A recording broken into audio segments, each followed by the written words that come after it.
देख रहे हैं इंडिया न्यूज, आपके साथ मैं हूं चित्रा त्रिपाठी। प्रधानमंत्री नरेंद्र मोदी के हिदायत के बावजूद बीजेपी नेताओं पर कोई असर नहीं दिख रहा है। सुब्रमण्यम स्वामी और साध्वी प्राची के जहरीले बोल सामने आए हैं। बीजेपी नेता सुब्रमण्यम स्वामी ने कल कहा था कि देश में हिंदुओं की आबादी 80% होनी चाहिए। इस मामले पर आज हम चर्चा करेंगे, साथ ही इस मामले पर खुद सफाई देने के लिए सुब्रमण्यम स्वामी भी हमारे साथ जुड़ेंगे। इनके अलावा दूसरी तस्वीर हम दिखा रहे हैं आपको साध्वी प्राची की। उनकी ओर से कहा गया है कि हिंदू न शाहरुख खान की फिल्म देखें, न सलमान खान की और न ही आमिर खान की। इनके पोस्टर जला दिए जाएं और इसके अलावा उन्होंने और भी तमाम लोगों की भावनाओं को भड़काने वाली बात कही। तो ये दो बीजेपी के वो नेता हैं जिनकी ओर से फिर से विवादित बयान दिया गया है। आपको सुनाते हैं सुब्रमण्यम स्वामी ने क्या कुछ कहा था और किस तरह से उन्होंने इस बात का जिक्र किया था कि हिंदुस्तान में ओम चाहिए, रोम नहीं। सुनिए। छोटी छोटी जगह में भी जहां मुसलमान मेजॉरिटी में है वहां लोकतंत्र नहीं है और हिंदुओं का हाल बुरा है। इसीलिए इस देश में लोकतंत्र चाहते हैं और धर्मनिरपेक्षता चाहते हैं, जैसे ये लोग बोलते हैं, तो इस देश में तभी तक हो सकती है जब इस देश में भारी बहुमत हिंदू की रहेगी और इस हिंदू धर्म के जो संख्या है उसको 80% से नीचे आने नहीं देना है। ये हमारी कर्तव्य होना चाहिए। तो इस देश में तभी तक हो सकती है जब इस देश में भारी बहुमत हिंदू की रहेगी और इस हिंदू धर्म के जो संख्या है उसको 80% से नीचे आने नहीं देना है। ये हमारी कर्तव्य होना चाहिए। सुब्रमण्यम स्वामी को आप सुन रहे थे। एक बार फिर से उनकी ओर से विवादित बोल बोले गए हैं और उन्होंने कहा है कि जहां पर भी मेजॉरिटी में मुसलमान हैं वहां पर लोकतंत्र नहीं है, इसीलिए हिंदुस्तान को हमें बचाना है। हिंदुस्तान में 80% आबादी हिंदुओं की होनी चाहिए। सुब्रमण्यम स्वामी ने कल बयान दिया तो उससे एक कदम और आगे बढ़ते हुए साध्वी प्राची के विवादित बोल एक बार फिर से सामने आए हैं। इसके पहले 4-5 बच्चों वाला बयान तो वो दे ही चुकी हैं, लेकिन इस बार उन्होंने सीधे सीधे बॉलीवुड के 3 खानों को निशाने पर लिया है और कहा है ना ही सलमान खान, ना ही शाहरुख और ना ही आमिर खान के पिक्चर देखें हिंदू। इस तरह की नसीहत और सलाह दी गई है साध्वी प्राची की ओर से। आपको बता दें कि बार बार सबका साथ सबका विकास का वादा करते हैं, दावा करते हैं प्रधानमंत्री नरेंद्र मोदी, लेकिन उनके इन दोनों नेता के ऊपर इसका कोई असर दिखाई नहीं दे रहा है। आगे बढ़ते हुए सुब्रमण्यम स्वामी को तो हमने आपको सुना दिया उनकी ओर से क्या कुछ कहा गया है, लेकिन अब आपको सुनवाते हैं साध्वी प्राची का विवादित बयान। ये सारे के सारे खानों ने हमारी दीवारों को लपेट रखा है। मैं निवेदन करूंगी बजरंगियों, जिनके घरों में ये शाहरुख खान, सलमान खान, आमिर खान, इन्होंने जो हमारी घरों की दीवारों को लपेट रखा है, इन सबको उतार करके उनकी होली जला दो। ये सारे के सारे खानों ने हमारी दीवारों को लपेट रखा है। मैं निवेदन करूंगी बजरंगियों, जिनके घरों में ये शाहरुख खान, सलमान खान, आमिर खान, इन्होंने जो हमारी घरों की दीवारों को लपेट रखा है, इन सबको उतार करके उनकी होली जला दो।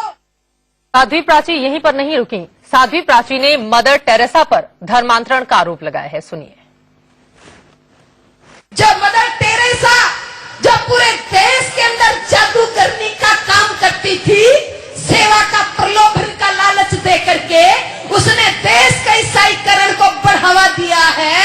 आज अगर हम कह रहे हैं जो लोग बेचारे भूले भटके चले गए, अगर वो अपने घर वापिस आना चाहे तो उनका स्वागत होना चाहिए, उनको घर वापिस आना चाहिए, तो इसमें हमने गलत क्या कहा?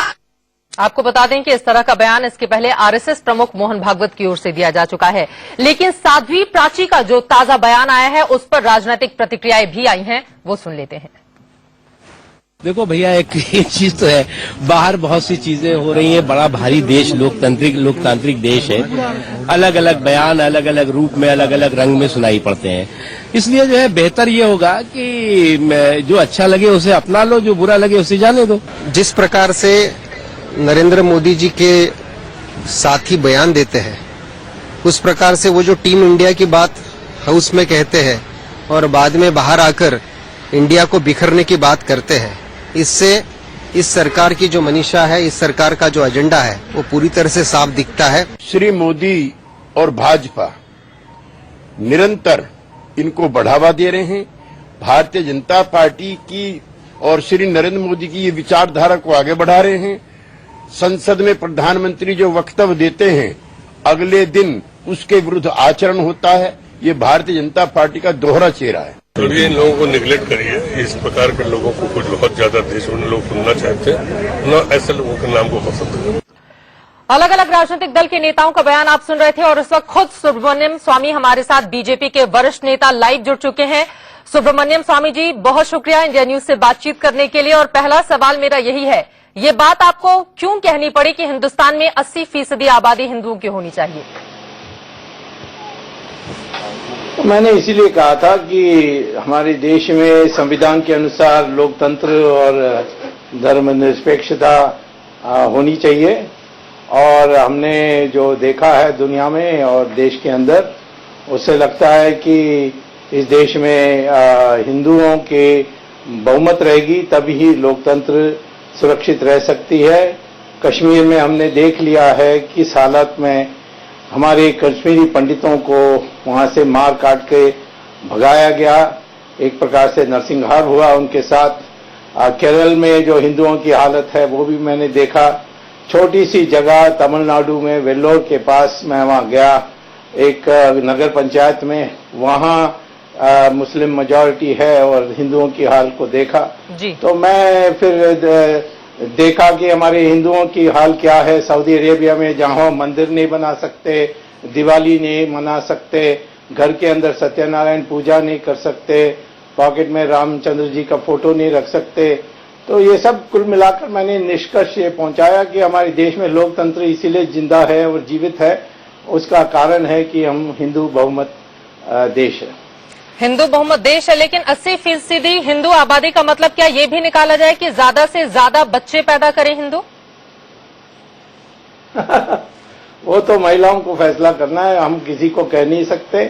और 80% इस तरीके से भी कायम रख सकते हैं कि हम परिवार नियोजन सारे समुदायों पर बराबर लगाएं और यूनिफॉर्म सिविल कोड को स्थापित करें। अन्य रास्ता है। मैं तो महिलाओं पर ये बोझा कभी नहीं डालने के लिए कहूंगा कि आप ज्यादा बच्चा पैदा करें, जो उनकी इच्छा है उसके अनुसार वो बच्चा पैदा करना चाहिए। लेकिन 80% हिंदू आबादी हो और ऐसा होना चाहिए। वैसे भी दुनिया भर में हिंदू तीसरे नंबर पर हैं आबादी के मामले में। तो इस तरह का बयान आपको नहीं लगता है कि एक तरफ प्रधानमंत्री नरेंद्र मोदी सबका साथ सबका विकास की बात करते हैं और आप जैसे बीजेपी के वरिष्ठ नेता उनसे बिल्कुल अलग लाइन लेकर चलते हैं? इसमें कोई अलग लाइन का सवाल नहीं है। हम लोग ये समझते हैं पार्टी में कि हम 3 कारणों से बहुमत प्राप्त की। एक नरेंद्र मोदी की प्रतिमा और उसने जो गुजरात में चमत्कार दिखाई।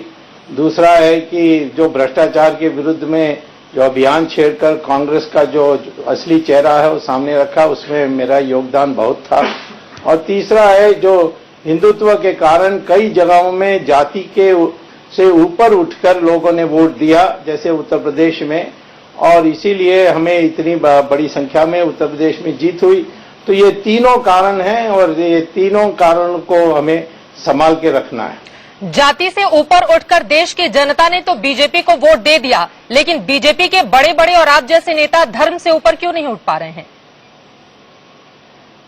धर्म से ऊपर का सवाल ही नहीं है। ये तो हम कह रहे हैं कि जो मैंने निष्कर्ष निकाली है देश के अंदर स्थिति को देखकर और दुनिया के स्थिति को अध्ययन करके, कि इस देश में लोकतंत्र और धर्मनिरपेक्षता तभी हो सकती है जब हिंदू बहुमत है। लेकिन आपको नहीं लगता कि इससे एक वर्ग बेहद आहत खुद को महसूस करेगा और असुरक्षित भी? नहीं, क्यों सुरक्षित? मैं तो मैं नहीं ये कह रहा हूं कि मुसलमान की संख्या को कम करो। मैं कहता हूं कि जो अनुपात में आज है उसको बना के रखो। हमें जो कश्मीर में जिस तरीके से उन्होंने हिंदुओं को भगा दिया, मैं तो ये नहीं कह रहा हूं कि मुसलमान को हमें भगाना चाहिए। मैं उस दृष्टिकोण से नहीं सोचता हूं। ना हमारी इतिहास ऐसी है जहां हमने दूसरे धर्मों को स्वागत किया। पारसी आए ईरान से, मुसलमानों के नरसिंहगार से डर के मारे हमारे देश आए, उनको हमने जगह दी। यहूदी दुनिया भर में उनका नरसिंहार हुआ था, हिंदुस्तान में एक देश में नहीं हुआ, वो खुद मानते हैं। तो हमारी जो संस्कृति है वो है, किसी को हम सब धर्मों को भगवान प्राप्त करने के लिए एक रास्ता मानते हैं और हम बिल्कुल शांति पर विश्वास करते हैं। तो ये इसको कायम रखने के लिए हिंदू बहुमत होना आवश्यक है। सर्वधर्म संभाव की बात हिंदू करते हैं, लेकिन आपको नहीं लगता कि जब बार बार हिंदू शब्द का जिक्र किया जाएगा तो जो मुस्लिम आबादी है वो उसको लगेगा कि कहीं न कहीं ये आहत करने वाला सिर्फ बयान नहीं है, बल्कि ये भी है कि आप मुसलमानों पर अंकुश लगाना चाहते हैं। और जिस कश्मीर का जिक्र आप बार बार कर रहे हैं, अब तो बीजेपी पीडीपी की सरकार है वहां पर, अब कश्मीरी पंडितों को बसाइए, अब क्या दिक्कत है आप लोगों को? हिंदी कश्मीरी पंडितों को बसाने के लिए कश्मीरी पंडितों को तो उनके दिल में ये बात होनी चाहिए ना, जो डर नहीं होनी चाहिए। वो तो लंबी बात हो गई, पर भगाया क्यों? ये दुनिया में कहीं नहीं हुआ है कि 5 लाख लोगों को इसी तरीके से भगाया जाए। मैं तो कहता हूं कि ये जब मैं हिंदू की जो संस्कृति है, हिंदू की जो पहचान है, हिंदू की जो लोकतंत्र प्रिय संस्कार है, ये इस पर मैं गर्व करता हूं। तो उसमें बोलने से दूसरों को क्यों बुरा लगना चाहिए? मैं अपना अच्छा ही करता हूं तो दूसरों को क्यों बुराई लगना चाहिए? अखबार वालों को लग सकता है, परंतु दूसरे लोगों को क्यों लगना चाहिए? फिर प्रधानमंत्री नरेंद्र मोदी को अगर 2 दिन पहले के संसद में दिए गए उनके बयान का मैं जिक्र करूं, ये बात क्यों कहनी पड़ती है संसद के भीतर आकर कि हमें धर्म से, जाति से, मजहब से ऊपर उठकर टीम इंडिया की बात करनी चाहिए? आपको नहीं लगता है कि आप जैसे नेताओं की वजह से ही प्रधानमंत्री को सफाई देनी पड़ रही है संसद के भीतर? ये तो सरकार का काम है कि वो धर्म और इन चीजों से ऊपर से उठकर सबको अपने मेरिट पर देखना चाहिए। परंतु जहां तक मैं हूं, मैं तो प्रचारक हूं। मैं हिंदू देश में क्या होना चाहिए उसका प्रचार करता हूं और इसीलिए वो अपना काम देखें, मैं अपना काम देखूंगा। लेकिन आप बीजेपी के सीनियर लीडर भी हैं और आप जो कहेंगे उसका असर भी हिंदुस्तान पर देखने को मिलेगा। तो एक तरफ प्रधानमंत्री कुछ और बोले, आप कुछ और बोले, तो आपका कार्यकर्ता ही कंफ्यूज हो जाएगा कि हमें करना क्या है। नहीं, कोई कंफ्यूज नहीं होगा। हम दोनों के समन्वय हैं और मैं और मोदी बहुत पुराने दोस्त हैं। कोई इसमें कोई उलझन नहीं होगी। आप लोग ढूंढते होंगे तभी मसाला बनेगा, परंतु ऐसा कुछ नहीं होने वाला है। तो कहीं ऐसा तो नहीं कि सदन के भीतर ये बात पर्दे के पीछे डिसाइड हुई हो कि हम कुछ और बोलेंगे और बाकी हमारे जितने भी सीनियर लीडर हैं और जिनकी बातों का इम्पैक्ट ज्यादा पड़ता है, बाहर आकर वो कुछ और बोलेंगे?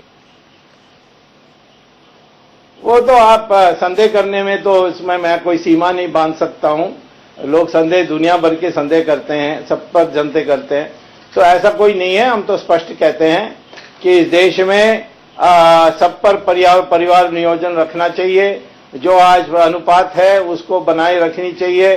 और ये मूल हिंदू संस्कृति का देश है, उसमें दूसरे लोग बाहर से आए उनको हम स्वागत करते हैं और वैसे ही हमारे लोग हैं, क्योंकि आज के वो जो विज्ञान है, डीएनए स्टडीज, उसके अनुसार मुसलमान का पूर्वज हिंदू है, ये तो सिद्ध हो गया है। तो हम सब आप उनको अपना मानते हैं। परंतु मैं ये जानता हूं कि हर धर्म का एक रुख होता है। हमारा रुख है कि सबको मानकर चलना, सब धर्म को बराबर मानना।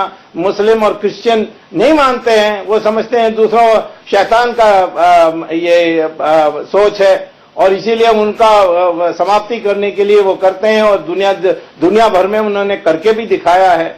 तो ये सब समझाने की बात है। सुब्रमण्यम जी, आपको नहीं लगता है कि एक खास वर्ग पर धर्म थोपने जैसी बातें कर रहे हैं आप, अगर आप ये कहते हैं कि मुसलमान भी हिंदू से ही उनकी उत्पत्ति हुई थी? तो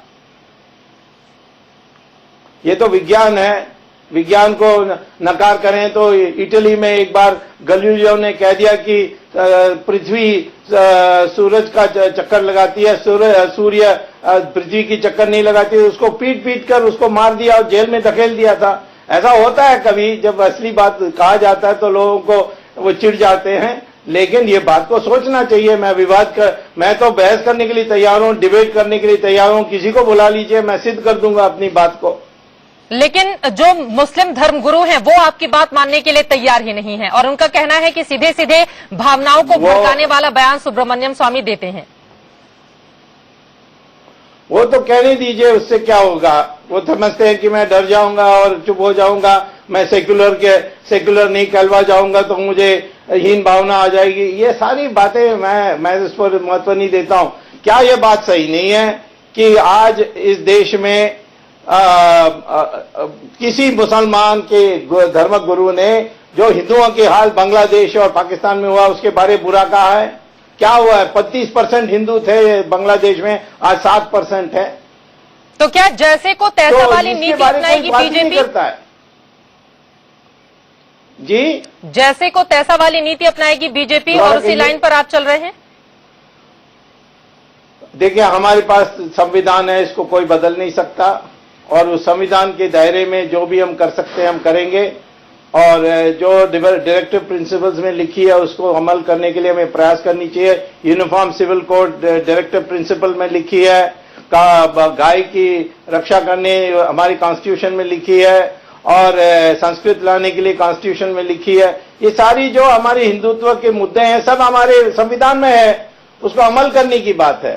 बिल्कुल, और उम्मीद यही है कि संविधान की बात को आप लोग भी मानेंगे, क्योंकि सिर्फ एक ही धर्म ग्रंथ को मानने की बात प्रधानमंत्री मोदी की ओर से भी कहा जाता है, और उन्होंने कहा है कि हिंदुस्तानियों का एक ही धर्म है और वो है हिंदुस्तान, यानी कि नेशन फर्स्ट। बहुत शुक्रिया सुब्रमण्यम स्वामी जी, इंडिया न्यूज से बातचीत करने के लिए। प्रधानमंत्री जी,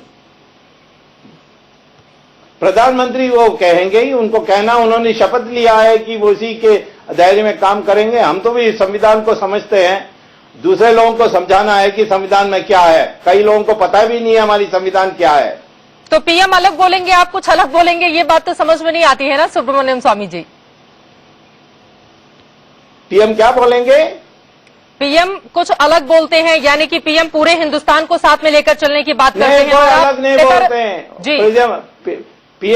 पीएम ने शपथ लिया है कि मैं, पीएम क्या बोलेंगे?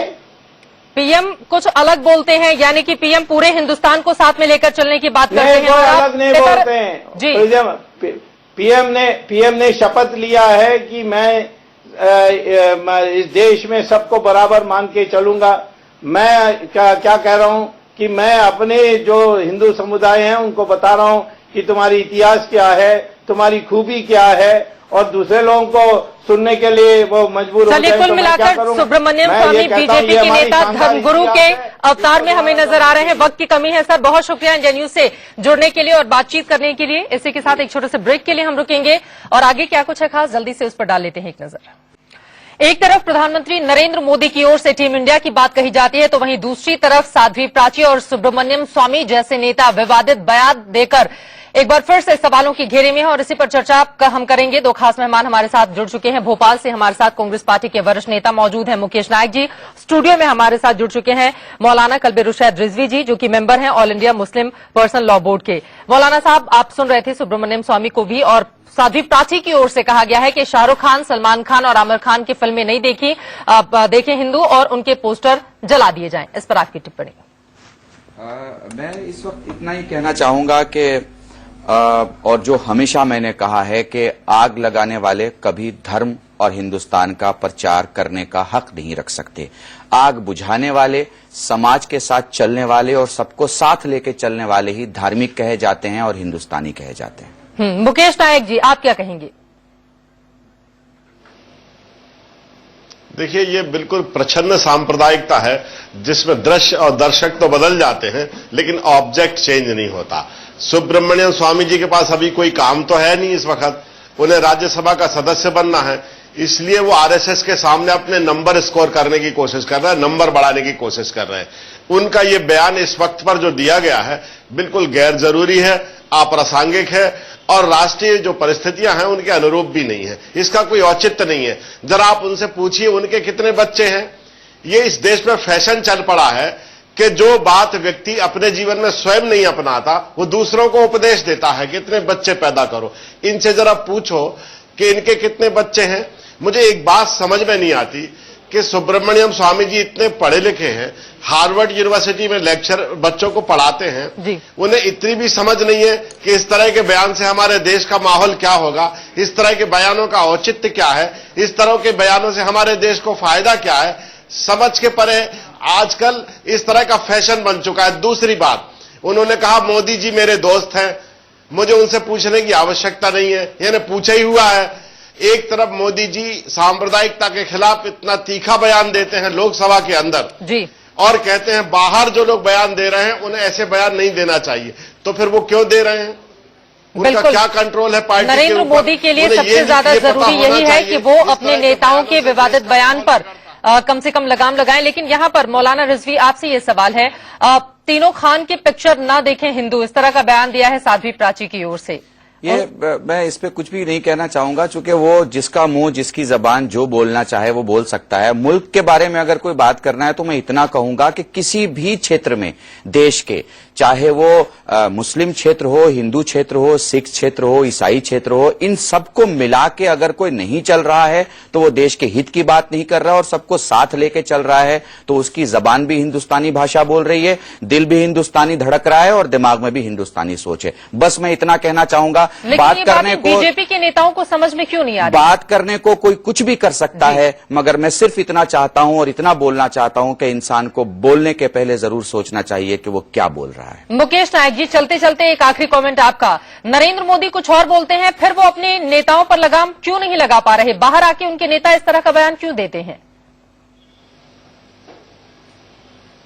नहीं, इसमें ये बिल्कुल एक सोची समझी रणनीति का एक हिस्सा है। नरेंद्र मोदी जी सदन में जो बोलते हैं और बाहर जो बयान दिए जाते हैं, बिल्कुल ये रणनीति के तहत दिए जाते हैं।